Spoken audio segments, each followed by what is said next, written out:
What's going on, guys? It's your boy John the Liquidator coming back with another video. Look like Caitlin Clark teammate Lexie Hall opens up about their relationship and about this past 2024 season. Guys, for this one here, we got to go all the way up to Indy. Let's get it. Let's go.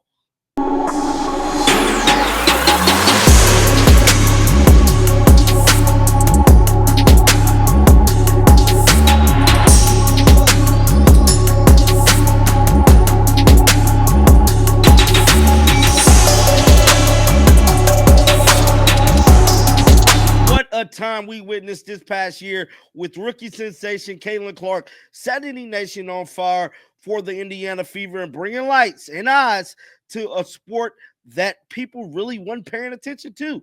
What Caitlin Clark was able to do for women basketball will arguably never be done again. She revolutionized the sport and brought a whole generation of new fans to the W, and this might have just changed their future forever, dog. Now, with all that being said, we know that the Indiana Fever end up making the playoffs for the first time in a mighty long time. Now, something that stuck out more than anything was Caitlin Clark's friendship with none other than teammate Lexie Hall. Their bond grew on and off the court. It's clear as day, and Lexie has been on a complete media run. Let it be known the trials and the tribulations that they went through last year and how it was, and it still is, being Caitlin Clark teammate. Now, we know Caitlin Clark, she get close to pretty much everybody on her team, but her relationship with Lexie Hall pretty much changed the trajectory of their bond. And I'm telling you right now, it's clear that they're best friends. Well, Lexie Hall wrapped up an interview. She spoke about her relationship with Caitlin Clark and about being a Fever. Let's roll the footage. The NBA, and this year you got to be on the court with Caitlin Clark, and you also struck up a friendship with her. Can you talk about how important it is to have that camaraderie on and off the court? I think it was important to get to know her off the court because I do think that, connections, getting to know people really play a part in the success of teams. And it's really awesome to get to know her as well because she's a great person, but you have all these expectations put on her, and our team has put on her, and fans have put on her. So to see her kind of be so mature in that transition, it's been really awesome. And I'm just really proud to, have her on the team, and it's been exciting. In a previous interview, you talked about struggling throughout the season. So what changed, and how are you able to turn the page so that the end of the season went a lot better? All of it comes down to trusting the process. And part of that process is making sure that the work's getting done. And at the beginning of the season, my playing time definitely looked different than it did at the end. So trusting that, I was staying ready, putting in the work so that when I did get the minutes out on the court, that I could take full advantage of them. So I was just... Now, that's something that just stuck out to me. Lexie Hall talked about the minutes. Now, we know that was a big problem, like we stated, with Christy Sides not playing the right roster, not knowing the right lineup, and it definitely played a part with Lexie Hall actually noticing it.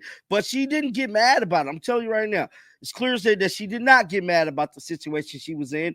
She stayed ready so she wouldn't have to get ready. And so when they called on her number and she got put into the game, she was ready to go. So shout out to Lexie Hall for remaining humble and not getting pissed off over the situation that she was in, but just staying ready so she wouldn't have to get ready. Let's get back to the footage.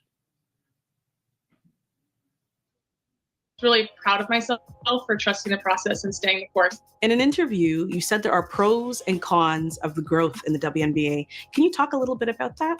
Pros, it's pretty obvious. We have people filling the stands. We have people cheering. We have people so excited for the individual success of the teams, but also the league as well as the players. So there's so many more eyes on the game. But I think along with that, we've seen, behavior by fans that is unacceptable. And there's growing pains, and we have to learn as we grow how to handle that. And I think as a league, we're learning the fact that people are talking about the WNBA, people are tuning in to our games. That's what we want to hear, and that's only going to get us farther as we go on. Let's stick to transformation and progress in the WNBA. The WNBA Players Union opted out of the collective bargaining agreement. So what does transformation in the W look like to you? First and foremost, I think it's getting the compensation that we as players feel like we've earned. And that not only comes with, higher salaries, but better benefits. Our travel's gotten so much better this past year now that we've started chartering. So I think that it's great now that we're going to have the opportunity to kind of be compensated for everything that we do as players. What's your advice for young girls who are thinking of dropping out of sport? I would say don't do it. I think, a lot of girls go in waves of loving the sport. Sports have given me so much in life. It has given me so much opportunity. It paid for my college education at a university like Stanford that I'm eternally grateful for. So I think there's a sport out there for everyone. I'm going to take it back to Fitz. We've been seeing so much. That was Caitlin Clark teammate Lexie Hall opening up about this past season, opening up about sports and how the league pretty much has transitioned into where we see it today. And if you guys want to check out that full interview, you guys could pull up on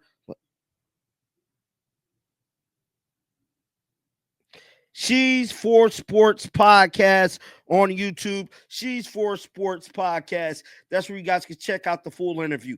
Now, something I do want to talk about that I liked that took place in that interview was that Lexie Hall shedded light on the WNBA and all of the fans. And, there was a lot of fans that was not nice this past season. There was a lot of drama that was not nice.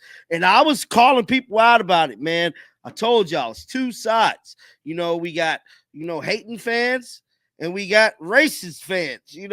We got to find a median to where the thing is all about basketball. There's a lot of race-based content, and there's still a lot of race-based content. But hell, if people going to look at it, I can't knock these creators for getting their money. I ain't bold enough to make race-based content, but hell, if it make money, so be it, because it's a lot of creators that do it. It's just sad at times that, you want to see the sport move forward.